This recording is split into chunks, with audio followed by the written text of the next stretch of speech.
Hey guys, it's Cree. Welcome back to my channel. Today what I'm going to be showing you is a foundation tutorial. I'll be showing you how to go from this to this in just a few short steps. Let's get started. So first what I'm doing is buffing in my foundation with a flat top brush. I blend this in really well so that I can get a seamless application. I usually start with one coat, and then if I do need extra coverage, I'll go in with a little bit more.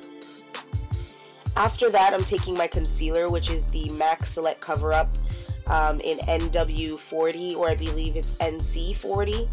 And I'm taking my beauty blender dry and buffing that into the skin, underneath my eyes, on top of my eyelids, and on my cheekbones.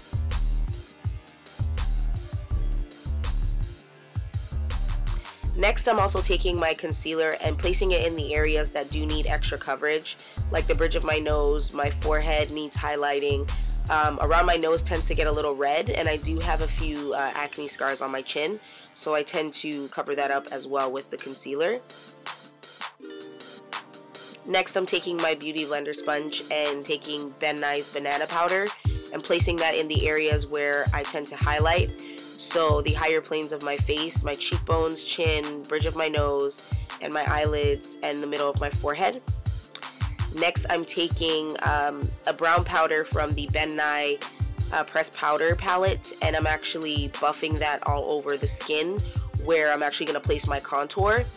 But this also helps me blend my highlight into the rest of my face so it's not as bright and highlighted. Next, I'm taking a darker shade out of my Nye Pressed Powder and applying that as my contour.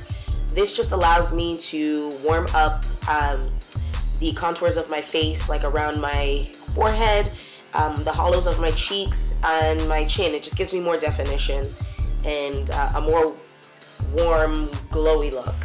I'm then taking the same color powder and contouring my nose. I'm then adding a blush by Sleek, it's called Coral, to the apples of my cheeks. I then finish off the look with my favorite highlighter on the high planes of my face.